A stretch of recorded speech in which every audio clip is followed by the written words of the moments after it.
Judges 6, picking up at verse 25, the story of Gideon. That night the Lord said to Gideon, "Take the second best bull from your father's herd, the one that is 7 years old. Pull down your father's altar to Baal and cut down the Asherah pole standing beside it. Then build an altar to the Lord your God here on this hill, laying the stones carefully. Sacrifice the bull as a burnt offering on the altar, using as fuel the wood of the Asherah pole you cut down." So Gideon took 10 of his servants and did as the Lord had commanded. But he did it at night because he was afraid of the other members of his father's household and the people of the town. He knew what would happen if they found out who had done it. Early the next morning, as the people of the town began to stir, someone discovered that the altar of Baal had been knocked down and that the Asherah pole beside it was gone. In their place, a new altar had been built, and it had the remains of a sacrifice on it. The people said to each other, "Who did this?" And after asking around and making a careful search, they learned that it was Gideon, the son of Joash. "Bring out your son," they shouted to Joash. "He must die for destroying the altar of Baal and for cutting down the Asherah pole."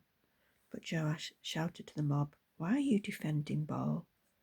Will you argue his case? Whoever pleads his case will be put to death by morning. If Baal truly is a god, let him defend himself and destroy the one who knocked down his altar." From then on, Gideon was called Jerubbaal, which means "let Baal defend himself," because he knocked down Baal's altar. Soon afterward, the armies of Midian, Amalek, and the people of the east formed an alliance against Israel and crossed the Jordan, camping in the valley of Jezreel. Then the Spirit of the Lord took possession of Gideon. He blew a ram's horn as a call to arms, and the men of the clan of Abiezer came to him. He also sent messengers throughout Manasseh, Asher, Zebulun, and Naphtali, summoning their warriors, and all of them responded. Then Gideon said to God, "If you are truly going to use me to rescue Israel as you promised, prove it to me this way. I will put some wool on the threshing floor tonight. If the fleece is wet with dew in the morning, but the ground is dry, then I will know that you are going to help me rescue Israel as you promised."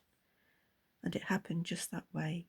When Gideon got up in the morning, he squeezed the fleece and wrung out a whole bowlful of water. Then Gideon said to God, "Please don't be angry with me, but let me make one more request.